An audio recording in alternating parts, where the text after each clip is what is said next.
Welcome back to the most consistent internet-based sports talk program, 5 Minutes at the Frat House with Frat House Mike and Sidekick. And are you ready for some controversy, huh? Controversy?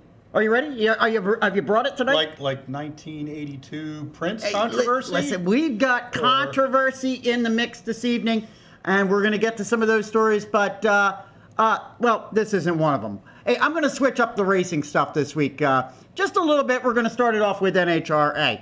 Sure. And because they had their last race this past weekend out in Pomona, California last Sunday. And that's the end of the dry racing season for this year with the conclusion and the final run of the countdown to the championship. And with a final look at the leaderboard, as you're going to see here, a couple of those categories ended up being very, very close. You might recall that last week in the Top Fuel Dragster category, Antron Brown was 65 points ahead of Tony Schumacher. In the end, Antron Brown, the first African-American to win any auto racing type of championship in the history of this country, he only won by 7 points over Schumacher. I give you our champion! And there he is. And things then we weren't done though, but then things got really, really close over in the funny car division.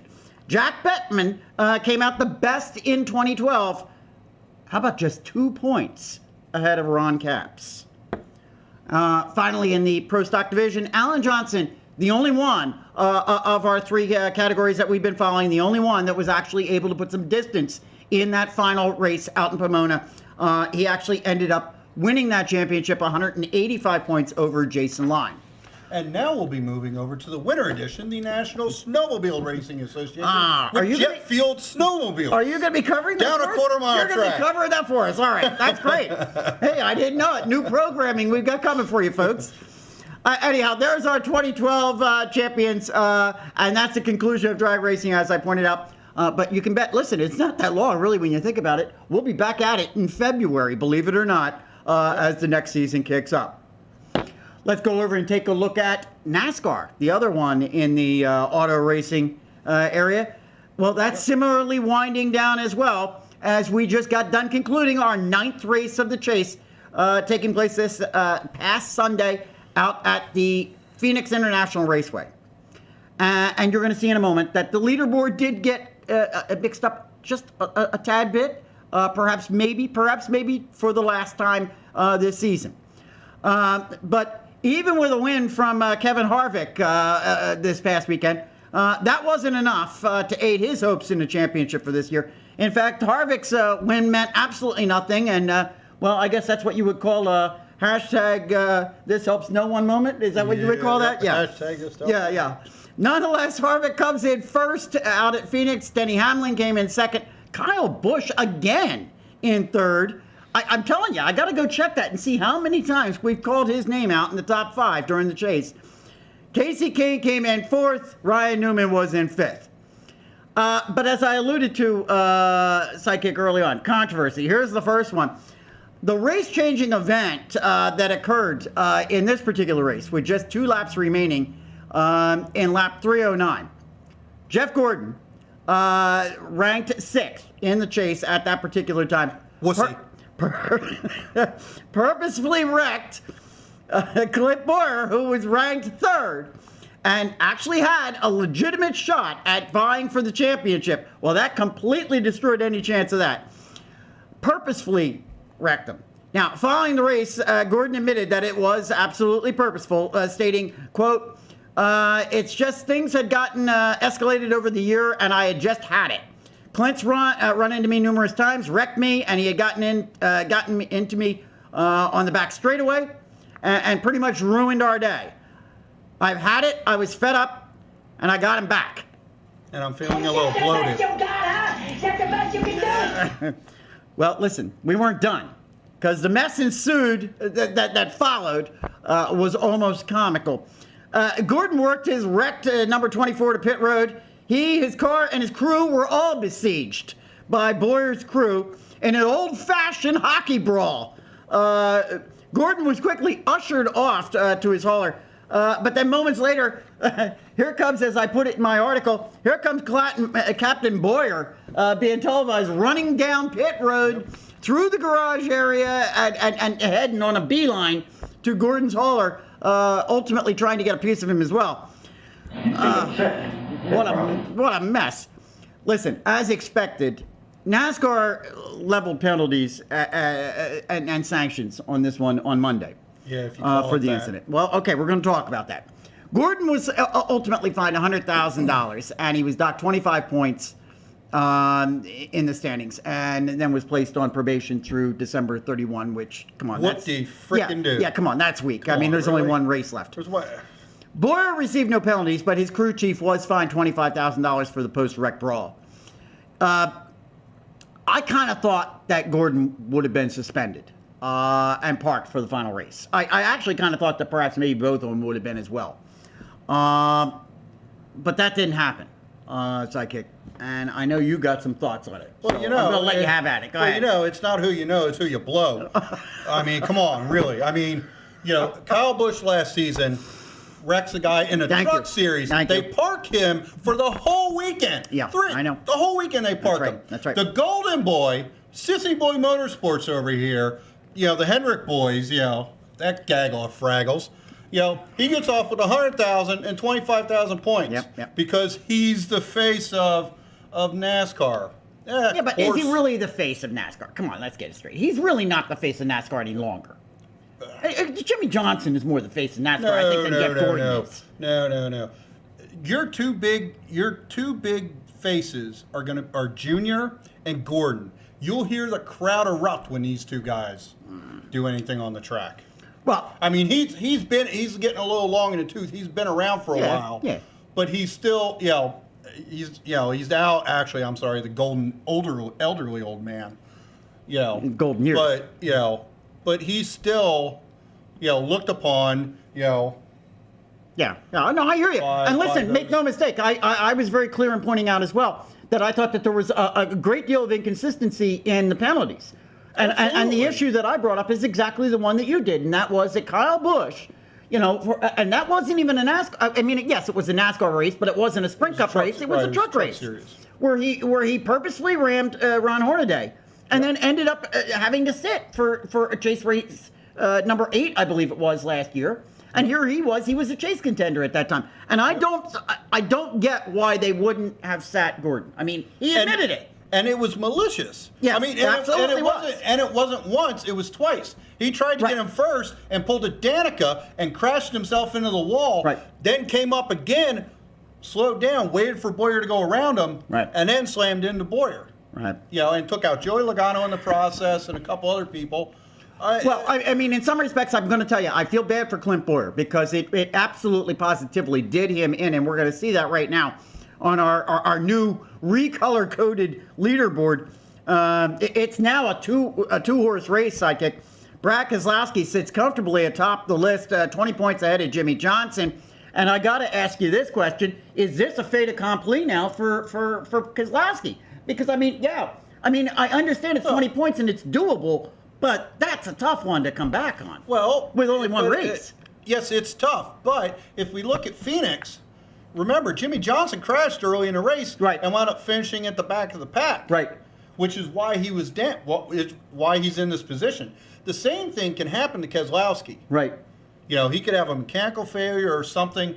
Now, Grant, he's probably going to be playing safe. All he has to do is finish 15th or better, 16th and lead a lap, or 17th and lead the most laps to win the race.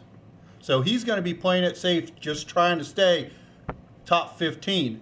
You're not going to see him challenging and stuff like that. Probably. Probably. I mean, he may be like, no, this is a race, and I'm going to race the race, and I'm going to try. Well, now you're talking about, and that kind of leads me into where we're going here, because you're talking about the fact that what he needs to do is if he comes in 16th with in different positions, how that's going to affect the numbers.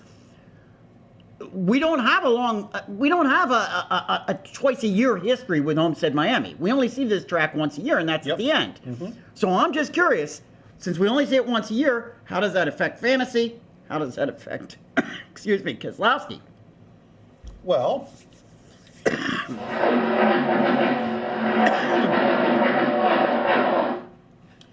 since we're going to Miami, Homestead, Miami, nice sunny weather down there. Yep. Final race of the season for fantasy and for the regular. Right. Let me start out before I get into drivers to watch. I was a little bit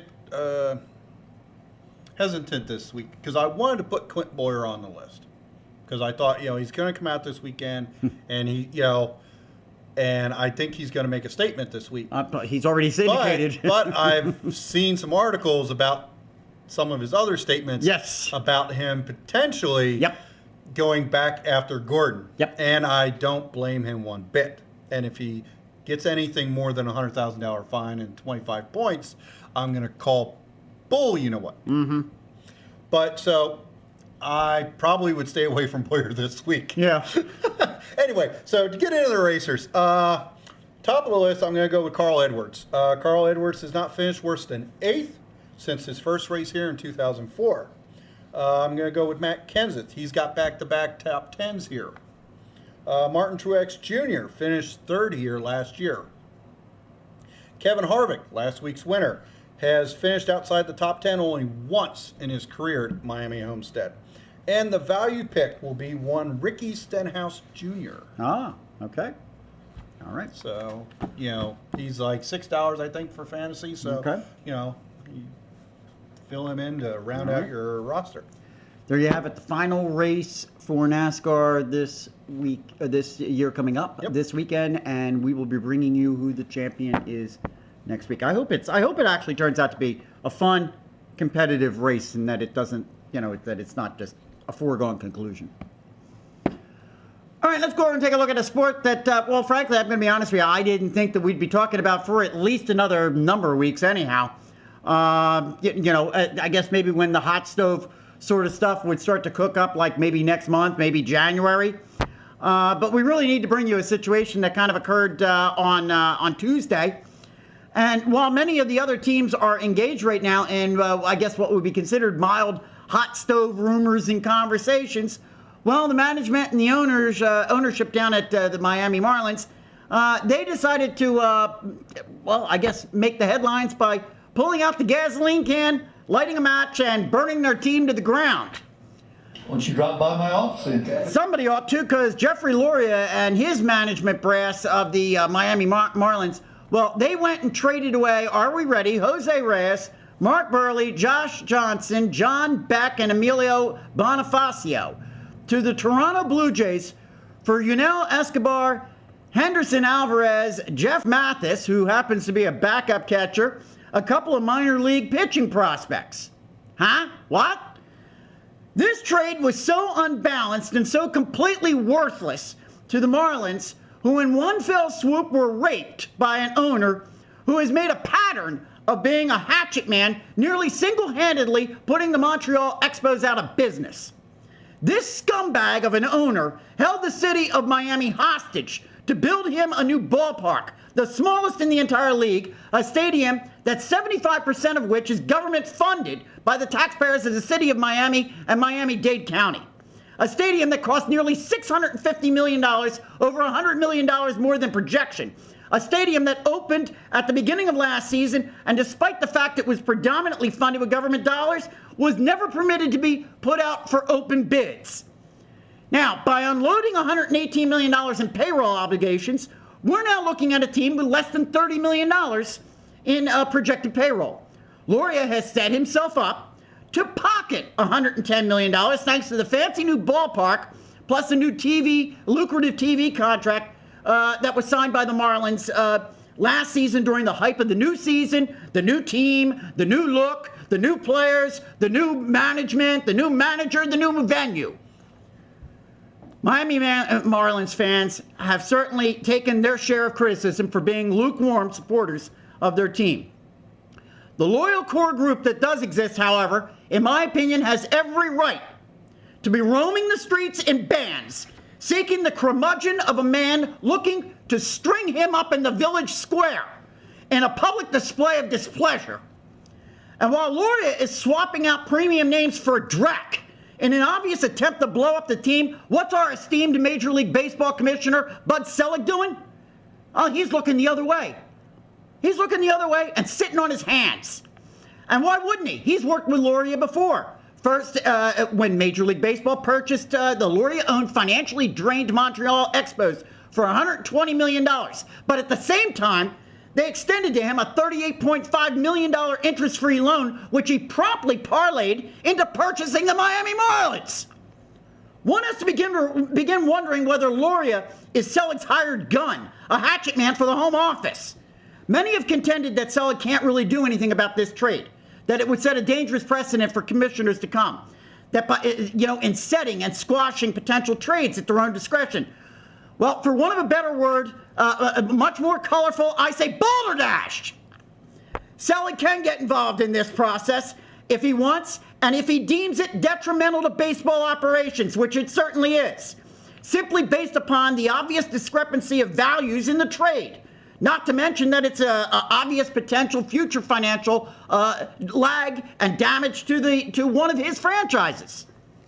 While I always say that I do not want my government involved in sports, operations of our country in any way, shape, or form, if Selig doesn't do something, I may actually call on the government to investigate. Now, from whom? I don't know. Securities and Exchange Commission? The Justice Department? Listen, my point, if Congress can investigate drug use, they can certainly investigate the shady business practices of Loria and Selig. This one stinks, and somebody needs to look into it. So tell us what you really think, Mike. Comments?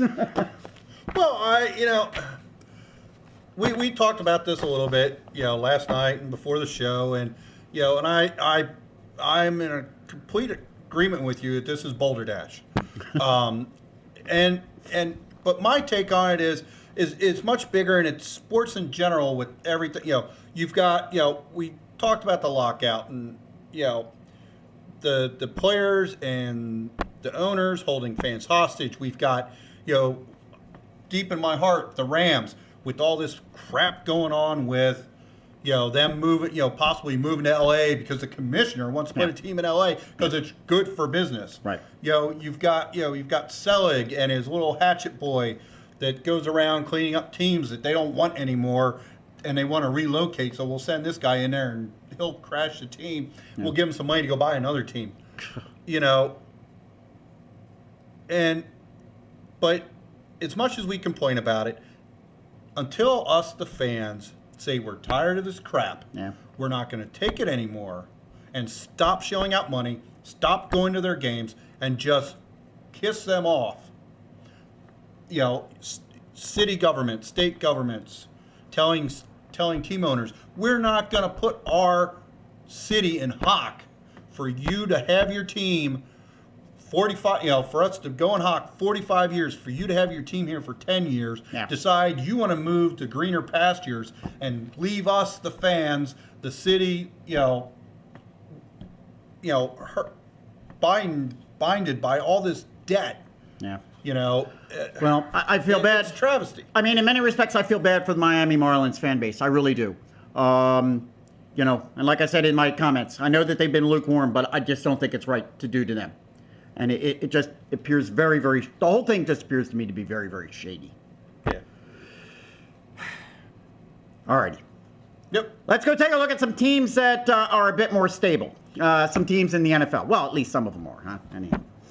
Let's go take a look at Week 11. And 4 games from the Frat House here that we're placing some emphasis on as well. Starting off with the Green Bay Packers, who are 6-3, at the Detroit Lions, who are 4-5, and that's the 1 o'clock game on Sunday. The Green Bay Packers right now are coming off of the bye after they dismissed the Arizona Cardinals in Week 9, 31-17. And many are saying right now that the 6-3 Packers, which I find a little bit interesting, but many are saying that they are the best team in the NFC. It might be tough to deny that when you've got the number 2 ranked quarterback in the league in Aaron Rodgers, who's throwing to Jim Jones and Jordy Nelson, and then you got a defense led by one of the league's sack leaders with Clay Matthews. The Detroit Lions last week fell again, this time to the Minnesota Vikings, 34-24. But it really wasn't for lack of trying. Matt Stafford was better last week. He was 28 of 42 for 329 yards, 3 TDs, and 1 pick. But as we've been saying all season long, Sidekick, the Matt Stafford we've been seeing this year is a very different version from the one that was on the field in 2011. He's currently ranked 18th in the league with only 11 TDs, but he has 8 interceptions. No running game in last week's matchup whatsoever versus the Vikings. But I'll tell you something. If you had Calvin Johnson on your fantasy team, you did A-OK as he pulled down 12 receptions for 207 yards and a TD. Interestingly, Sidekick, the Packers are only favored in this one by 3.5. It feels like it should be more. What do you think? Well, I think, Green Bay started the season off really rocky. I don't totally agree with the assessment that they're the best team in Yeah, I'm not sure if I do either.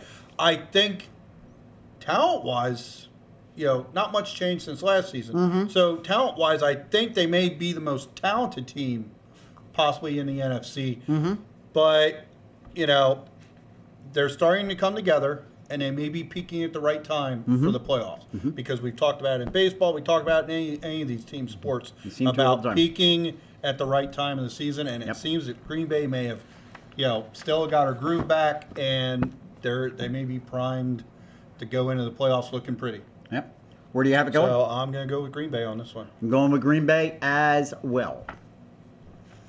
Game 2. Indianapolis Colts, 6-3, who are traveling up to the New England Patriots, who are also 6-3, and that's the 4:25 game on Sunday. Excuse me. Many are saying that Andrew Luck, well, he's coming into his own. And although I'm going to be honest, I'm not sure I'm ready to kind of make that assessment just yet, particularly based on last Thursday night's game. When you take a look at last Thursday's game, sure, the Colts took care of the terrible Jaguars. They beat them 27-10. But Luck's numbers were strictly mediocre. He was 18 of 26, 227 yards, no touchdowns, interception and a QB rating of 80.1. And with all due respect, for those of you that are out there that have wanted to praise him for last week, I say so what to the fact he rushed for 2 TDs. One was from the 5-yard line and the other was from the 1.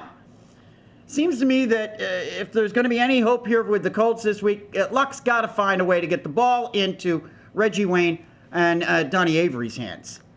Now, over on the other side, as I predicted last week, yes, the Patriots did win the game, but did not cover the spread against their interdivision rivals and the Buffalo Bills. They managed a 37-31 victory. Are you ready for this one? Wow, the Pats had a ground game. Stephen Ridley carried 22 times. 22 times for 98 yards and a TD. Brady's flavor of the week last week was Danny Woodhead, getting 2 TDs, 1 on the ground and 1 in the air. Welker and Gronk also made their presence felt. Here we go again, Sidekick. Patriots are a 9-point favorite. I got a question for you before I ask you who you pick. Got a question for you. Do you think that the Patriots get the benefit of an inflated line simply because they're the Patriots? Sure, absolutely. I think so. They're going to cover it this week against Indy? I think so. I think the luck has run out for the Colts. Run out. And I think you'll see the Patriots pull this one off. I'm going with the Patriots. I will take the Patriots as well. I might say that they could cover this line this week. The Colts aren't an interdivision rival. That's where New England falls down. Let's go take a look at game 3. Baltimore Ravens 7-2 at the Pittsburgh Steelers, who are 6-3. That's the Sunday night game, 8:30. The Ravens, in my opinion, have kind of quietly amassed a 7-2 record, and now currently lead the AFC North by just 1 game over the Steelers, and quietly. But I'll tell you something. There was absolutely nothing quiet last week about their 55-20 smackdown of the Oakland Raiders. Joe Flacco, are you ready? 21 of 33, 341 yards, 3 TDs, 1 interception, 115.8 QB rating. He was throwing it out to 7 different receivers, 5 different runners on the ground. They had a total of 419 total yards of offense. It's Oakland. Yeah, it was Oakland. The Steelers, they struggled quite a bit after Ben Roethlisberger went out with a rib injury, which doesn't sound very good even at this moment. But they did manage an overtime win against the hapless KC Chiefs, 16-13. To which Roethlisberger said, "I'll drink to that." Well, Roethlisberger is expected to be out this week. He could be out, in my opinion, for quite a few weeks. So what do we got? Enter Brian Leftwich, who, in my opinion, looked really, really horrible last week. Of course, he was thrown into the fray of Monday night. So we can only hope that perhaps maybe he gets a little bit sharper over the course of the week. The Ravens are a 3.5-point favorite in Pittsburgh. Is this a case where, as Roethlisberger goes, the Steelers go? Well, I'm going to make this my bomb diggity bomb pick of the week. Yes. And all I got to say is Byron who? Okay. I'm going with the Ravens. Quote the Raven, nevermore. Going with the Ravens as well, without Roethlisberger, and from what I saw of Leftwich coming into that game last week, I was not terribly impressed. All right, game 4. Chicago Bears 7-2 at the San Francisco 49ers, who are 6-2-1. And that's the Monday night game. You know, the Bears just can't seem to get a break in the schedule right now. Last week it was the Houston Texans. This week it's the San Francisco 49ers. But in this particular matchup, both QBs are in question. So we're not quite sure what's happening there. Jay Cutler left the game last week following a helmet-to-helmet hit that ended up getting Houston Texan linebacker Tim Dobbins a $30,000 fine. Cutler's been dealing with concussion-like symptoms. And Lovie Smith, he's not saying a word. He gagged himself all week long as far as any kind of information. Jason Campbell came into the game last Sunday, and he actually looked pretty serviceable. Going 11 of 19 for 94 yards, ended up with a 70.9 QB rating. The Bears, however, in the end fell to the Texans 13-6. Campbell needs to get the ball, in my opinion, this week to Matt Forte, and they're the third-ranked receiver in the league. With Brandon Marshall. And I think Campbell's capable of doing that. Alex Smith also went out last week with a concussion in their matchup against the St. Louis Rams, which ended in the first NFL tie since 2008. Ended 24-24. Now, like Campbell, 49ers backup Colin Kaepernick actually looked pretty good. He was serviceable, coming in 11 of 17 for 117 yards, 84.7 QB rating. What did Kaepernick do? Well, he kept it on the ground. Frank Gore, 21 carries, 97 yards into TD. Kaepernick himself showed he's a running threat with a TD of his own and 66 yards. Intriguing game here, in my opinion. We could be looking at two backup quarterbacks with good offenses on both sides. The San Francisco 49ers are favored by 5.5. Well, Colin who? Yeah, I mean, come on now. This game, you know, I think is going to come down to it's not going to be the quarterbacks. It's going to be the running backs. It's going to be Matt Forte and Frank Gore. Yep. And we know San Francisco's defense is difficult to run on, so it's going to be the Gore show. So I'm going with San Francisco. And here we will depart. I am going with the Chicago Bears. I think that's the only one we differed on tonight. All right, there's our 4 games for this week. All right, let's close it out. Let's go take a look at our Frat House Facebook post of the week. Post that got the most views was a pic that we put up on Sunday from right here at the Frat House. Just a normal Sunday, football viewing day here. Most of us, a whole crew of us here, most of us wearing our Eagles jerseys. There were a spattering of Cowboys reps. Yep, who won that game? As that storied rivalry took place last Sunday. No, I'm not going to get it all that. Yeah, well, listen, the boys, the boys did win the game 38-23. But everyone in the house got along just fine. We all got along, a little trash talking, but we got along okay. Sure. And listen, as you see that, you got to be here one of these weekends for a Frat House Sunday viewing. But I'll tell you right now, if you can't do that, here, the next best thing, go to our Frat House page, post up a comment on the Frat House page. It's just as good as being here, all right? You never know, it might get highlighted. Alrighty, listen, don't forget Fan Junkies and our buddy Jonathan Regis over there. Get over there, sign up, social media at its best. It's all free. Free, folks, it's free. You can't beat it, all right? $7 promoting your links? Nothing. Absolutely. Yeah, exactly. Really. Thank you. The other thing you got to do is you got to jump on with Fan Junkies Radio. Jonathan and I do Monday, Wednesday, Friday. We're on the radio. Fan Junkies Radio over on Blog Talk Radio. Yesterday we had on Kenny Albert. It was a great show. Kenny Albert, Fox play-by-play broadcaster for the NFL and NBA. All right, terrific stuff. Major League Baseball. So we're more and more we're getting guests like that. Last but not least, don't forget FratHouseSports.net. All right, got some new content up there this week again. All right, and I'm going to continue to keep putting stuff up there, and we're always looking for writers. So check us out over there. Check out all the videos over there. Pass it around to friends. Let them know.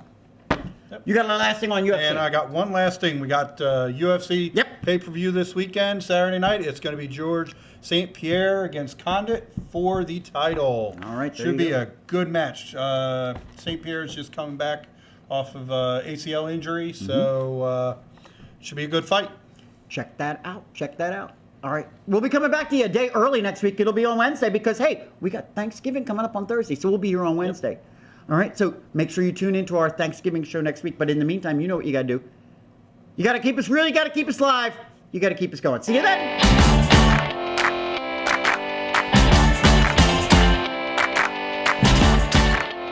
Have at it. That's having at it right there.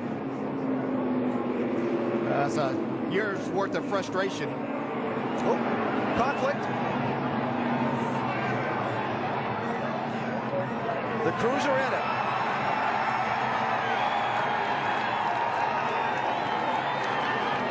Somewhere in the middle of that is Jeff Gordon.